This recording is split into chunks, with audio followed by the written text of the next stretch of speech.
కర్ణాటకలోని బళ్ళారిలో వాల్మీకి విగ్రహ ఏర్పాటుకు సంబంధించిన బ్యానర్ల విషయంలో స్థానిక ఎమ్మెల్యే భరత్ రెడ్డి, గంగావతి ఎమ్మెల్యే గాలి జనార్దన్ రెడ్డి మద్దతుదారుల మధ్య ఘర్షణ తలెత్తింది. ఇందులో ఓ యువకుడు మృతి చెందగా పలువురు గాయపడ్డారు. గురువారం రాత్రి గాలి జనార్దన్ రెడ్డి ఇంటి ముందు బ్యానర్ ఏర్పాటు విషయంలో బళ్ళారి నగర ఎమ్మెల్యే నారా భరత్ రెడ్డి, గాలి జనార్దన్ రెడ్డి మద్దతుదారుల మధ్య ఘర్షణ తలెత్తింది. ఈ సందర్భంగా గన్మెన్ జరిపిన కాల్పుల్లో రాజశేఖర్ అనే యువకుడు మృతి చెందాడు.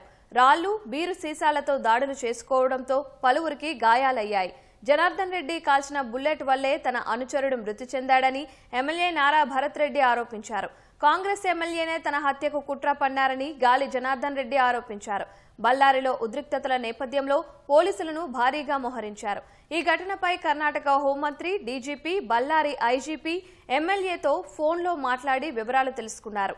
యువకుడు మృతికి కారణమైన మాజీ మంత్రి, ఎమ్మెల్యే గాలి జనార్దన్ రెడ్డిని అరెస్టు చేయడానికి ప్రయత్నాలు చేస్తున్నట్లు నిఘా వర్గాల సమాచారం.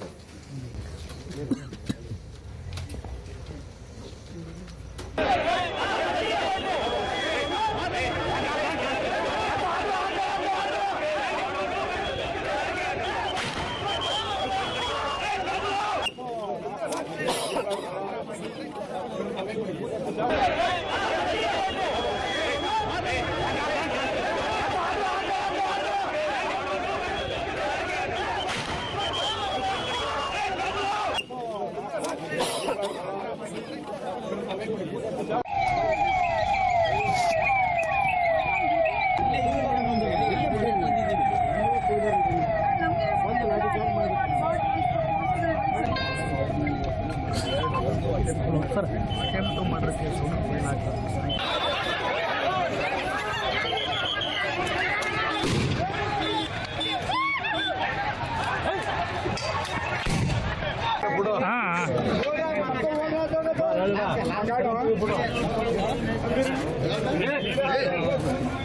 ఫలానా